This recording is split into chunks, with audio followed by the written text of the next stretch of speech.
सभी छात्रों को नमस्कार। आज जो बेटा वीडियो जो है मैं लेट डाल पा रहा हूँ क्योंकि मैं आज आउट ऑफ स्टेशन था, इसलिए जो है वीडियो को अपलोड करने में देरी हुई है। और आप सभी लोगों को नमस्कार। और आप लोगों से ये कहना है बेटा कि चैनल को लाइक करें, सब्सक्राइब करें और अपने मित्रों को खूब शेयर करो, ठीक है। आगे हम लोग बढ़ते हैं बेटा। एक आदेश आया हुआ है जो टेलीविज़न और पेपर्स में, न्यूज़पेपर में आया हुआ है। ये हम जो है अमर उजाला की सूचना है जो स्कूल के बारे में बताई गई है। और बहुत दिनों के बाद जो है हमारे माननीय मुख्यमंत्री जी ने, योगी आदित्यनाथ जी ने आदेश किया है कि जो स्कूल हैं कक्षाएँ 9 से 12, ये जो स्कूल हैं 19 अक्टूबर से खुलेंगे पूरे उत्तर प्रदेश में, चाहे वो किसी भी बोर्ड के हो, चाहे सीबीएसई बोर्ड हो, चाहे आईसीएसई बोर्ड हो, ठीक है। यानी यूपी बोर्ड, इस सभी बोर्डों के 9 से 12 क्लासें लगेंगी। और उसमें ये कहा गया है कि एक दिन में एक कक्षा में अधिकतम 50% ही छात्र आएंगे। अगर एक दिन होगा तो मान लीजिए 9th क्लास है तो उसमें 50% आएंगे, 10th है तो 50% आएंगे, 11 है तो 50% आएंगे, 12 है तो 15% आएंगे। और उसमें ये भी कहा गया है कि जो कक्षाएं होंगी वो 2 पाली में होंगी, प्रथम पाली और द्वितीय पाली। यानी जो पहली पाली होगी तो उसमें 9 से 10 होगा और दूसरी पाली होगी 11 और 12 की पढ़ाई होगी। ये जो है इंस्ट्रक्शंस दिए गए, सूचनाएं दी गई हैं। तो अब बेटा हम लोग बात करते हैं, जैसे जो पेपर में सूचना दी उसके पढ़ के सुना रहे हैं आप सभी लोगों को। प्रदेश में सभी शिक्षा बोर्डों के विद्यालय 19 अक्टूबर से खुलेंगे। पहले चरण में कक्षा 9 से 12 तक विद्यालय 2 पालियों में संचालित किए जाएंगे। पहली पाली में कक्षा 9 व 10, दूसरी पाली में कक्षा 11 एवं 12 के विद्यार्थियों की पढ़ाई के लिए बुलाया जाएगा।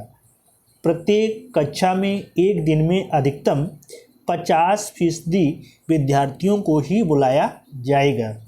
बाकी 50% को अगले दिन बुलाया जाएगा। विद्यार्थियों को माता पिता व अभिभावकों की लिखित सहमति के बाद ही विद्यालय बुलाया जा सकेगा। अपर मुख्य सचिव माध्यमिक शिक्षा आराधना शुक्ला ने इस संबंध में शासनादेश जारी किया। इस दौरान विद्यालय प्रबंधन को कोविड प्रोटोकॉल से लेकर छात्र छात्राओं के स्वास्थ्य का ध्यान रखना होगा। उप मुख्यमंत्री डॉक्टर दिनेश शर्मा ने शनिवार को यहां बताया कि कंटेनमेंट जोन के बाहर स्थित विद्यालय खोलने की अनुमति दी गई। उन्होंने निर्देश दिया है कि विद्यालयों को पूरी तरह सैनिटाइज किया जाए। रोजाना हर पाली के बाद सैनिटाइजेशन सुनिश्चित किया जाए। विद्यालय में sanitizer, hand wash, thermal scanning की व्यवस्था हो। किसी विद्यार्थी, शिक्षक या अन्य कर्मी को खांसी, जुखाम, बुखार के लक्षण दिखें तो प्राथमिक उपचार देते हुए घर वापस भेज दिया जाए। रोज़ सैनिटाइज होंगी स्कूल बसें।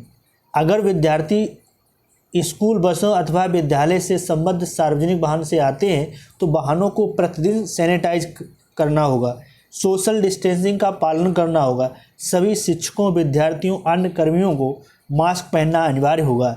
विद्यालय को अतिरिक्त मात्रा में मास्क रखना होगा।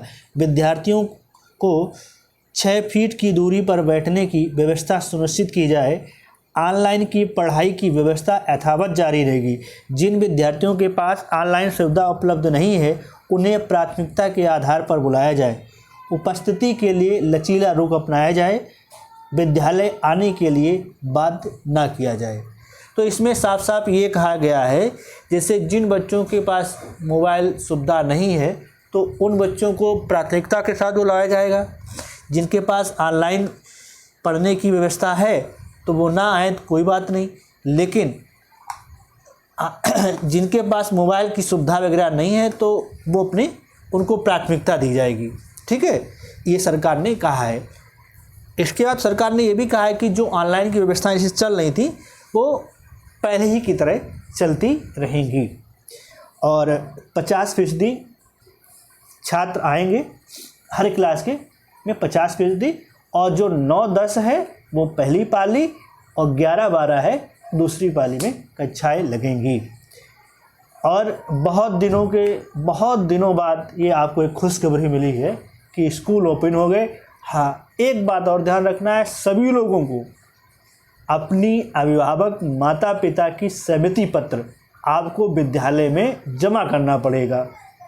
सभी बच्चों को, पूरे उत्तर प्रदेश में जितने भी छात्र छात्राएं हैं उन सभी को अब सहमति पत्र ये लिखना पड़ेगा कि हम विद्यालय आना चाहते हैं। प्रधानाचार्य के लिए आप सभी लोग पत्र लिखेंगे, सहमति पत्र, कि हमें स्वीकृति दी जाए।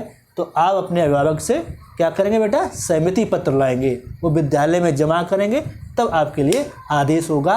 यानी पूरे उत्तर प्रदेश में ये प्रक्रिया रहेगी। अब जो है हम अपनी बात को समाप्त करते हैं और आप सभी लोगों को धन्यवाद चैनल को लाइक सब्सक्राइब करने के लिए, और मैं अपनी बात को समाप्त करता हूँ।